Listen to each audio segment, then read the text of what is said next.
В этом фильме мы расскажем о кругосветном путешествии на автодоме вчетвером. Я, моя жена Ли и двое наших мальчишек. Через Ближний Восток и африканский континент мы доберемся до самой южной точки Африки – Кейптауна, погрузим машину на корабль и отправим ее в загадочный Уругвай. Потом пересечем обе Америки и через Тихий океан вернемся домой. Мы сделаем наш путь образом жизни, пусть и на время. Подписывайтесь на канал и путешествуйте вместе с нами. История Иордании охватывает несколько тысячелетий, начиная от древних цивилизаций периода Римской империи, Византийской, Османской, Британского мандата и независимости после Второй мировой. Потом она потеряла часть своей территории в результате войны с Израилем. Сейчас правящий строй – полуконституционная монархия, где законодательная власть закреплена за парламентом, а король ограничен исполнительной сферой. Ну, а внешности королевы Иордании может позавидовать любая модель, не говоря уже о ее светских взглядах. Например, она отказывается носить платок. И пусть Иордания не самая богатая, зато одна из самых развитых и либеральных арабских стран Ближнего Востока. Летим в пустыню Вади-Рам, или Лунную долину. При въезде в акваторию пустыни нас сразу встречает заброшенный паровоз с вагонами, как мираж, стоящий на засыпанных песком рельсах. Песок съел их. Это часть бывшей железной дороги, которая должна была соединить Дамаск с Меккой, а затем и со Стамбулом. Строилась дорога в первую очередь для мусульман, совершающих хадж. Надо добавить, что весь этот регион считается святым, ведь здесь жил сам пророк Мухаммед. Проект начался в 1900 году, когда вся эта территория принадлежала Османской империи, но так и не был до конца реализован из-за отсутствия воды, сурового климата, а главное – из-за враждебных бедуинских племен. Теперь железное паровозное чудо середины 20 века чувствует себя кинозвездой в окружении потрескавшихся деревянных старушек-вагонов с облупившейся краской. Они тоже снимаются в кино, но лишь на вторых ролях. Считается, что пустыня Вади-Рам – одна из самых-самых в мире. Считается из разряда каменистых. Считается, что в ней снималась уйма голливудских фильмов и многие про Марс, так как ничто на Земле так не напоминает Красную планету. Въезд в центр пустыни к самым интересным природным чудесам возможен только на внедорожнике. У нас нет в правилах разменивать наш моноприводный, нифига не проходимый нигде автодом на более резвого скакуна. Поэтому для начала мы застреваем наглухо в песке в погоне за бредущими в задумчивости верблюдами. Возле нас сразу же появляются отзывчивые иорданцы и учат, как обмануть коварный песок. В конце концов, вызволяют веревкой джипа. Ура! Ура! Вы это сделали!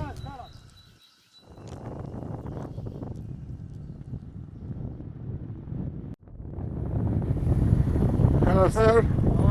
Fine, thank you. Но нам кажется этого мало. Мы спускаем колеса, и машина уверенно идет вперед по пересеченным и накатанным внедорожниками колеям.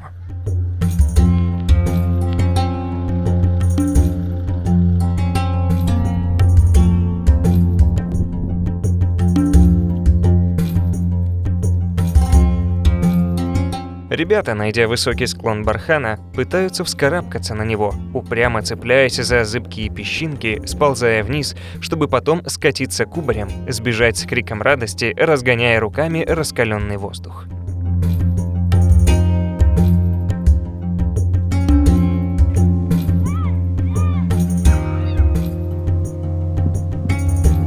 Зачем человеку дано упорство в достижении своих целей? И нужно ли достигать их?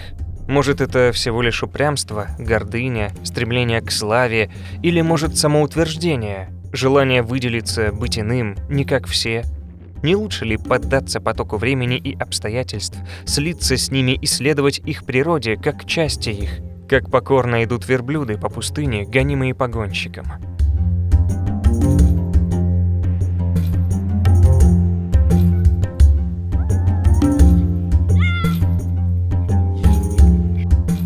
Как много вопросов предстоит решить Дюку и Яку, пока они взрослеют. А сейчас они просто следуют своему детскому счастливому инстинкту, испытывая искреннее веселье и радость, не задумываясь о природе чувств. Мы добрались до скалы, откуда можно было созерцать закат. Закат все же оказался не такой вау. В преломлении натруженного, раскаленного за день воздуха он был тусклым, туманным. Но... да фиг с этим закатом. Сама пустыня стала еще краснее и начала оживать с приходом долгожданной прохлады. Туристические верблюды в ярких покрывалах, сгрудившись, что-то сонно шепчут губами, медленно опускаются на передние колени и, подминая задние ноги, падают, смешно выставляя из-под себя пятки, ложатся спать. Туда-сюда, словно тараканы, бегают машины, развозя по домам радостно ликующих туристов. В стоячем воздухе висит запах кальянов. Люди собираются группами, зарываясь ногами в теплый песок, смеются, пьют чай, провожают уходящее солнце и встречают ночную свежесть. Рабочий день пустыни окончен. День окончен. Так же, как и вчера, как уже миллионы лет, он опять к ней не пришел. Как же она его ждала, наверное, больше других. Она такая горячая и пустынная, он такой прохладный и дождливый.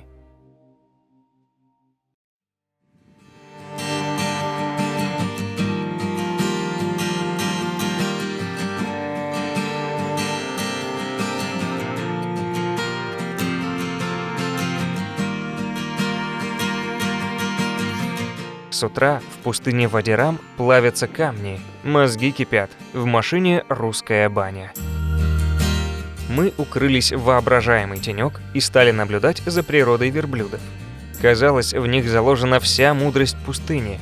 Теперь они показались нам не покорными, мятежными, а малыши так резвились, что мы представили, как вот-вот у них вырастут крылья, и они воспарят над пустыней. Полетят словно птицы, и тогда их уже не назовут кораблями пустыни. Но вот появляется погонщик, и они послушно сбиваются в стаю, и, как люди, понуро бредут по пыльной дороге, опустив взор.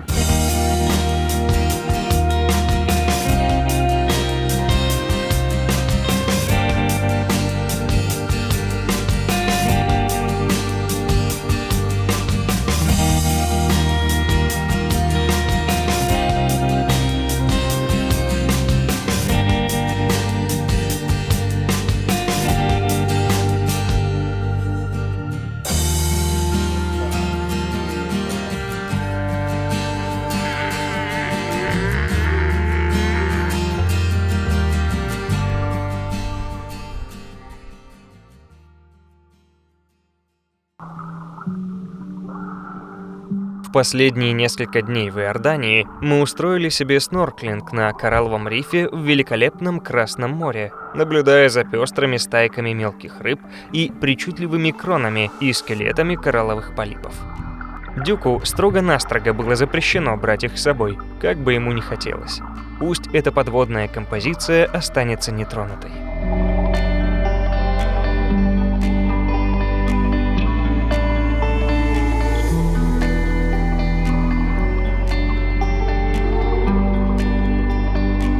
Мы закрываем страницу Иордании с приятным чувством. Не было шока, как в Иране или Ираке, но и глазу все было спокойно и приятно. Ощущение полной безопасности. Не было бескомпромиссной готовности людей прийти на помощь, но и не было навязчивости. Страна любима теми, кто в ней живет и правит. Страна дорогая, не только за въезд, а даже за выезд на своем авто надо заплатить.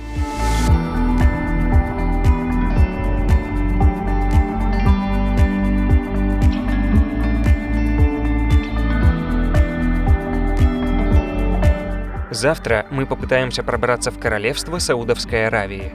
2 дня долбились головой о комп, пытаясь сделать онлайн-визы, но ничего не вышло. Информации, что их могут дать, на границе нет. Мы не нашли тех, кто здесь проезжал до нас. У нас есть лишь маленькая надежда, зато много веры.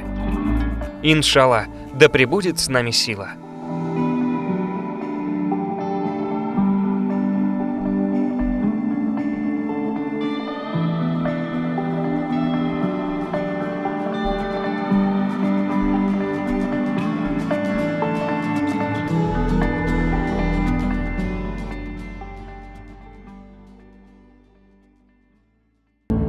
Переход границы был волнительным из-за неизвестности. Иорданцы не знали, дадут ли визу саудовцы, но было где-то в глубине чувство, что все будет хорошо.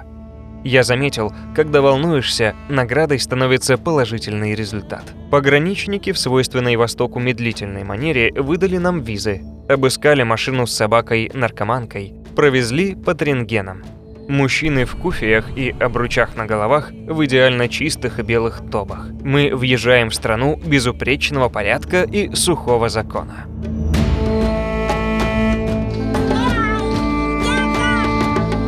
При въезде в Саудовскую Аравию мы попали в будущий город будущего – Неом. Везде копают. Экскаваторы кажутся игрушечными на фоне бесконечных песков и островерхих каменистых гор. Что-то происходит, но пока кажется детской игрой вполне взрослого себе 40-летнего Мухаммеда ибн Салмана аль-Сауда, принца королевства. Однако амбиции поражают. Вскоре здесь построят горизонтальный город-тоннель под стеклянным куполом длиной 170 километров, где будет создан свой микроклимат, райские сады, многоквартирники, бизнес и торговые центры, скоростное метро, способное пересечь весь город за 20 минут. А управлять городом будет искусственный интеллект. Короче, мы за все такое.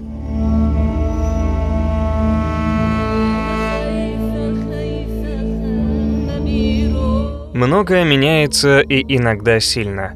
Помните, я говорил о войне в Судане, а сейчас перешедшей в гуманитарную катастрофу? Так вот, попасть в Африку сейчас, минуя Судан, можно только если поставить автодом на корабль и отправить его в Кению. Информация набиралась по крохам. В какой стране мы будем грузить наше дорожное гнездо и куда его приплывут? Открытым ли паромом Роро или в контейнере? И решили, будем грузиться в Саудовской Аравии, в большом портовом городе Джидда, в длинный 40-футовый контейнер. Дорого, но, о чудо, на просторах сети мы находим компаньона для загрузки второй машины в свободную часть контейнера. И это человек из России, да на нашем УАЗике, да опытный кругосветчик, замахнувшийся на второе кольцо вокруг Земли. А буханка его сейчас стоит в Аравии и бьет копытом. Сейчас мама накатается. Все, газку тут прямо... Едем искать обломки военного американского гидросамолета, принадлежавшего бизнесмену, который превратил его в роскошную летающую яхту. Весной 1960 года он путешествовал по миру со своей женой, детьми и секретаршей. Они припарковали самолет на воде, чтобы провести ночь, но на следующий день их атаковали. По самолету был выпущен град пуль, все ранены, но они смогли взлететь. Правда, через 800 метров самолет, потеряв топливо, сел на мель и был захвачен группой бедуинов. Не волнуйтесь, в конечном итоге им всем удалось спастись. Чем дальше едем на юг, тем становится зеленее и теплее. Сегодня самая жаркая и поэтому бессонная ночь. Не было спасительного ветерка с моря. Воздух даже не трепыхался. В машине плюс 34. Струи щекочут и стекают на мокрую простыню. Открыли задние двери. Свора любопытных и голодных комаров влетела внутрь. Дом наполнился жужжанием. Они тут крохотные и проворные. Ладонями не поймать, выскакивают. Вот лежишь и думаешь всю ночь до утра, что большее зло, лютый холод или адская жара? Ну и о смысле жизни, конечно, о сотворении мира, о нем. Странно. Наверное, у меня были стереотипы. Королевство Саудовской Аравии, где живут одни шейхи-миллиардеры, которые катаются на суперкарах и разводят породистых верблюдов, наряжая их в золотые украшения. Все они разбиты. Шейхи попрятались, машины здесь довольно обычные, джипы, пикапы, разве что белые в основном. И очень даже старенькие. Верблюды не блещут ухоженностью. Они худые, слоняются по пустыням в поисках лакомой колючки. Дороги разные. Есть и горные разбитые, но в основном приличные, скоростные. Иногда зачем-то широченные, многополосные, хоть машина по ним проезжает раз в столетие. А вот города удивили. Они словно только начинают расти, не имея ни исторического центра, ни какой-то архитектурной закономерности новых строящихся. Все намешано. Овощные лавки, автосервисы, банки. Азиатчина, но при этом безлюдная. Днем нет никого, все закрыто. Люди где-то не здесь, да и вечером пусто. Никогда не видел таких бездетных детских площадок на отшибе города. Может, дети выбегают ночью? Но кто поедет сюда, когда у каждого в своем частном доме качели до горки? Как будто построили детские площадки, а кварталы новостроек с семьями и детьми забыли.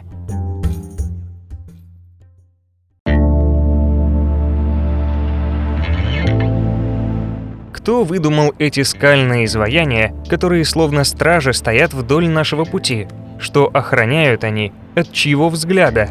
И вдруг, как мираж, предстает пальмовая роща, наполняя жизнью раскаленный пейзаж враждебной пустыни.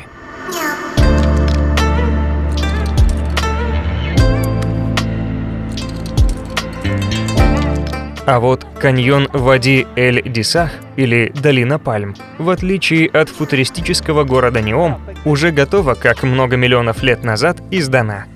Мы добрались до ее начала и бросили машину. Он шикарное место для пикника, да? В Дубашине. Ну уж, это жара. Ненадолго хватило нас прогуляться по ней пешком при 43 градусах по Цельсию.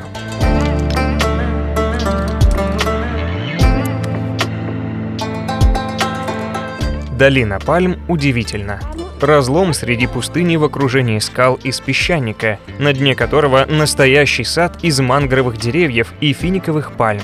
В сезон долина может похвастаться природными источниками с чистейшей водой. Рай на земле, в котором щебечут птицы, а прямо над головой у тебя кто-то мастерит гнездо. Река сейчас пересохла, но живой оазис все равно освещает своей неземной красотой этот засушливый край. Сюда бы приехать ранней весной. Вода в пустыне на вес золота, так что экономим, ребятки. О-хо-хо!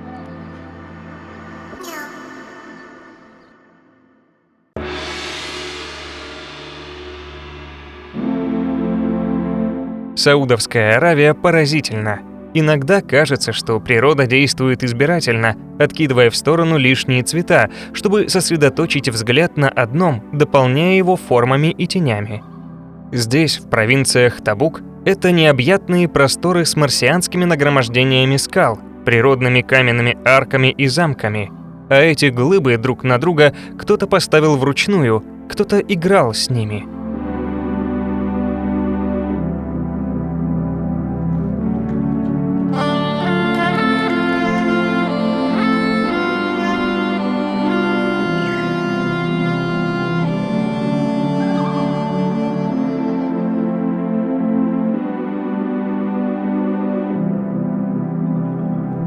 От полюса до полюса пустыня. Песчаник красный, мергель желтоцвет. И синий аспид, зори прошлых лет. Зеленых царств отцветшая святыня. Где жизнь была, там грезы смерти ныне. Горенье охры между всех планет. Тут красочно особо виден бред, опал. Огонь в опаловой твердыне. Лишь полюсы еще способны петь. Песнь бытия нетленными снегами. Весной, истаивая родниками, на красную они ложатся медь и говорят через пространство с нами, невнятное, играя письменами.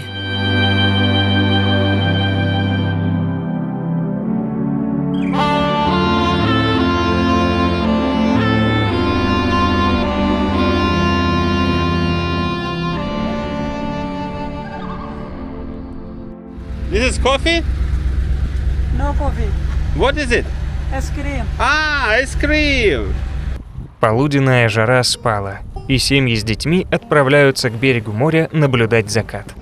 Часть мужчин одевается в национальное, выглядит очень опрятно и чисто. Остальные без изыска, с рынка.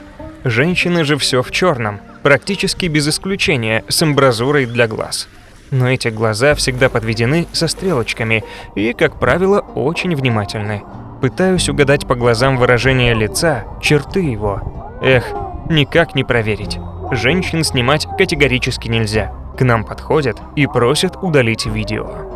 Вечерний намаз прочитан, и день готовится ко сну. Горизонт замирает и покрывается мглой. только по звуку можно слышать ровное дыхание волн, бьющихся о борта рыбацких лодок. Но не все сделано. Нужно еще кого-то спасти. Кошку от птенцов или птенцов от кошки. Зачем она идет скажи. Просто проверить, а там никого нет. Там есть гидо! Влад, Галит, там есть гидо! Ты должен кинуть и напугать кошку.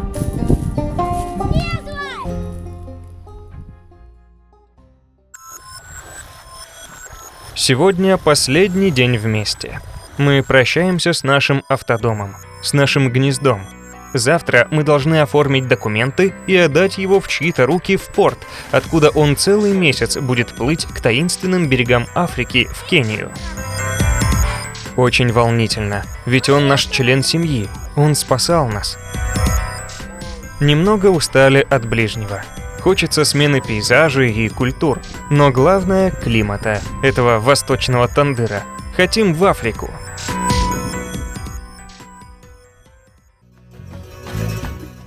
Въезжаем в город Джидда, второй по величине в королевстве Саудовской Аравии и ее экономический центр.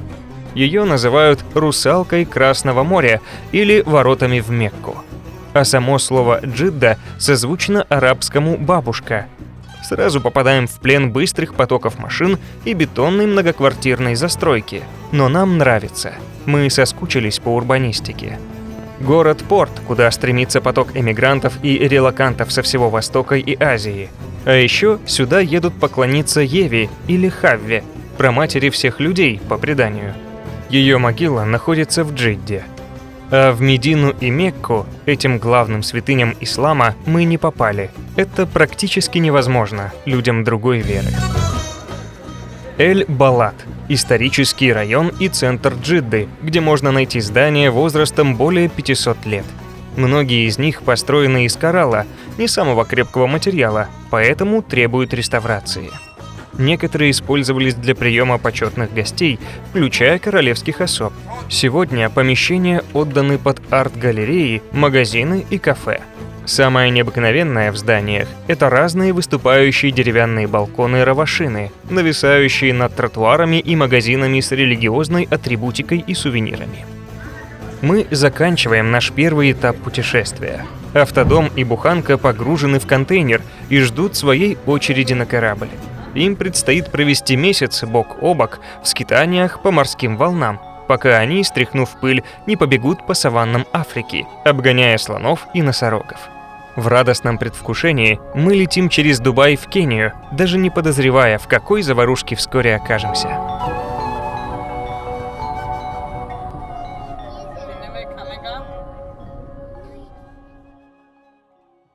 В следующей серии мы окажемся в Дубае, а на Дюка наедет автобус. Африка — это другая планета. Мы познаем ее и учимся ходить заново. Нашу машину не отправляют, но великолепный океан меняет понимание времени. Опасности, быт и менталитет местных. Мы все одинаковые, но какие же мы разные. Путешествуйте с нами, подписывайтесь на наш канал и не забудьте поставить лайк.